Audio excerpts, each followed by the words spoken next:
नमस्कार, माझे नाव वैशाली. मी इयत्ता 7वी शिकत आहे. माझ्या शाळेचे नाव रायगड जिल्हा परिषद प्राथमिक शाळा आहे, तालुका अलिबाग, जिल्हा रायगड. मी आज शाळेत नागरिकशास्त्रात लोकशाही व मतदान याविषयी थोडे शिकले. त्यात सांगितले की प्रत्येक नागरिकाने मतदान केले पाहिजे. भारतीय लोकशाहीचा पाया भक्कम करण्यासाठी मतदान करणे गरजेचे आहे, असे आमच्या मॅडम आम्हाला सांगत होत्या. माझे वय कमी असल्याने मला मतदान करता येणार नाही, असेही त्यांनी सांगितले. काल रात्रीच आमच्या नागावमध्ये मतदानासाठी 2 गाड्या येऊन गेल्या. येत्या 20 तारखेला मतदान आहे, असे मला कळले.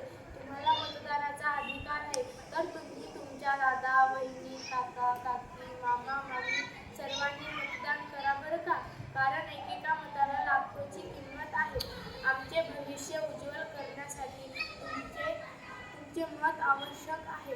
या निवडणुकीत निर्भयपणे, तसेच धर्म, वंश,